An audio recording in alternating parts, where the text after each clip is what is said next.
पर अब ये बटेंगे तो कटेंगे का नैरेटिव आने वाले भविष्य की राजनीति का एक मुख्य स्तंभ होने वाला है। नहीं, देखिए इसका जो सक्सेस रेट है वो 50% का है इन दो स्टेट्स में। आप देखेंगे महाराष्ट्र में साथ साथ दिख रहा है कि भाई, लेकिन महाराष्ट्र में साथ साथ लाडली बहन योजना, बीजेपी का ओबीसी वोट बैंक, ठीक है, तो बीजेपी एक चीज पर तो कभी बैंक करती ही नहीं है। मैं वही कह रहा हूँ क्या करते हैं। देखिए बीजेपी की पीछे पोलराइजेशन, जब तक वो हिंदू मुसलमान नहीं करेगी वो नहीं जीत सकती। उसको उनको अच्छे से पता है इस बात के बारे में। जैसे ही वो जाति की बात करते हैं तो उनका जो नंबर है वो डाउन आ जाता है। तो अब इनको ये देखना है कि जो 50% की इनकी ग्रोथ है इस नारे की, उसको कहाँ तक लेके जाएंगे, क्योंकि हर राज्य की अपनी तासीर है। हर राज्य का चुनाव अलग होता है। लोकसभा चुनाव में आप देखिए विपक्ष क्यों हार रहा है बार बार, इंडिया अलायंस, वो इसलिए हार रहा है कि उसका नैरेटिव सेम है जो लोकसभा चुनाव में था। और अब योगी आदित्यनाथ की चर्चा राष्ट्रीय परिप्रेक्ष्य में भी अब और बढ़कर होने लगेगी क्या, ये तय माना जाए? जिस दिन आरएसएस ने उनके बयान को नोटिफाई किया उस दिन वो बात शुरू हो गई थी, ठीक है। अब मैं ये, कई लोग ये भी कहते हैं कि उनका रिप्लेसमेंट ढूंढ रहे हैं उत्तर प्रदेश से, लेकिन जिस हिसाब से उनको आगे बढ़ाया जा रहा है, बेसिकली उनको पीएम पद की इंटर्नशिप पे है वो तैयारी कर रहे हैं और आरएसएस उनकी तैयारी करवा रहा है। जैसे उनको मेंस लिखना है ना, ये वैसा काम चल रहा है। लेकिन अब देखना ये है, इसी कड़ी में अब कौन बनेगा मुख्यमंत्री महाराष्ट्र का, ये सवाल भी जुड़ जाता है। क्या देवेंद्र फडणवीस मुख्यमंत्री बनेंगे? दिल्ली में कई खेमों में बहुत असहजता है इस बात को लेकर। प्रधानमंत्री मोदी के वो आंखों के तारे हैं।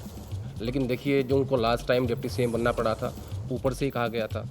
मुख्यमंत्री रहने के बाद 5 साल तो मना कर दिया था। वो प्रधानमंत्री ने जब इंटरवीन किया तो वो उप मुख्यमंत्री बनने को तैयार हुए, जो मेरी जानकारी। मुझे भी वही बयान याद है, उन्होंने आधिकारिक रूप से मना कर दिया। लेकिन ऊपर से फिर जब फोन गया तो उनको मुख्यमंत्री डिप्टी सीएम बनना पड़ा 5 साल का कार्यकाल पूरा करने के बाद, जबकि पिछले 15 साल में किसी भी सीएम ने अपना कार्यकाल पूरा नहीं किया था, लेकिन वो बने। लेकिन जिस तरीके का मैंडेट आया है, जिस तरीके से लीड किया उन्होंने महाराष्ट्र में, मैं तो ये कहूँगा कि उनकी जो वापसी है वो ट्रंप जैसी है।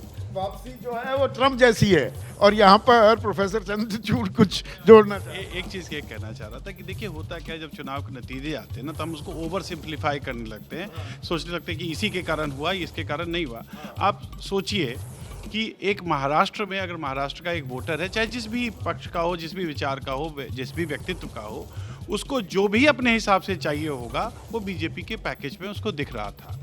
अब वो चीज़ वहाँ पर बीजेपी ने एक पैकेजिंग झारखंड में भी की, लेकिन वो वहाँ उस प्रकार से नहीं चल पाया। वो इसलिए नहीं क्योंकि आप देखेंगे जिस क्षेत्रों में झारखंड मुक्ति मोर्चा की जीत हुई है, वो कोल्हान, छोटा नागपुर, कोयलांचल, इनमें उनकी काफ़ी बढ़त। इसके अंदर क्या हम दरअसल एक और चीज़ प्रोफेसर साहब इग्नोर कर रहे हैं कि यहाँ पर ये देखिए 228 सीटें हैं महाराष्ट्र में बीजेपी गठबंधन लेता दिख रहा है और बीजेपी 130 सीटें ले रही है। कमाल का प्रदर्शन है। पर ऐसा नहीं कि शिवसेना, एकनाथ शिंदे और एनसीपी, अजित पवार कोई लाइबिलिटी साबित हुए हैं। उन्होंने बराबर की मजबूती दी, कदम ताल किया है। तो मैं कह रहा हूँ, आप देखिए कि जो बीजेपी का अलायंस है वो एक दूसरे में फीड कर रहा है, समन्वय दिखाया दिखा रहा है, एक दूसरे में फीड कर रहा है। ऐसा नहीं है कि शिवसेना कोई लाइबिलिटी बन रही है, वो उसको और बल्कि